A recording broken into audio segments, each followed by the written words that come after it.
আজ 19শে এপ্রিল। আমন্ত্রণ জানাই কুষ্টিয়া বার্তার নিউজ রুমে। কুষ্টিয়ার খবরের সাথে থাকছে দেশের আলোচিত সংবাদ। দেশের খবরের শুরুতেই জানায়, আজকের কুষ্টিয়া খবরের মধ্যে কুষ্টিয়া থেকে সব রুটে অনির্দিষ্টকালের জন্য ডাকা বাস ধর্মঘট ৩২ ঘণ্টা পর প্রত্যাহার করা হয়েছে। প্রশাসনের সাথে আলোচনার পর পরিবহন শ্রমিকরা পুনরায় বাস চলাচলের সিদ্ধান্ত নেন, যা যাত্রী সাধারণের জন্য বড় স্বস্তি নিয়ে এসেছে। শিশুদের খেলাধুলাকে কেন্দ্র করে কুষ্টিয়া মিরপুরে দুই পক্ষের সংঘর্ষে একজন গুরুতর আহত হয়েছেন। এই ঘটনায় পুলিশ অভিযান চালিয়ে জামায়াতের ২১ জন কর্মী সমর্থককে আটক করেছেন।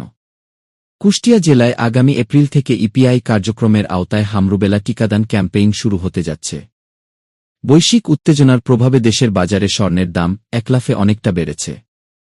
বাজুস কর্তৃক নির্ধারিত নতুন দাম অনুযায়ী ২২ ক্যারেটের প্রতি ভরি স্বর্ণের দাম এখন ২,৫০,১৯৩ টাকা।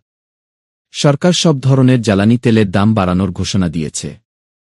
এছাড়া তেলের পাম্প ও শিশু হাসপাতালের অব্যবস্থাপনা নিয়ে ক্ষোভ প্রকাশ করেছেন জামায়াতে ইসলামীর আমির ডাক্তার শফিকুর রহমান। আগামী ২ জুলাই থেকে চলতি বছরের এইচএসসি ও সম্মানের পরীক্ষা শুরু করার সিদ্ধান্ত নিয়েছে শিক্ষা মন্ত্রণালয়। হরমুজ প্রণালী পার হতে গিয়ে বাংলাদেশ শিপিং কর্পোরেশনের জাহাজ বাংলার জয়যাত্রা বাধার মুখে পড়েছে বলে জানা গেছে।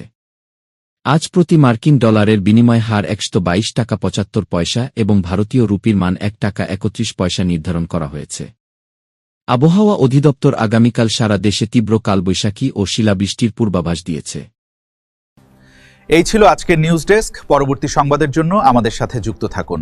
কুষ্টিয়া বার্তা নিউজের সাথে মাসুদ রানা।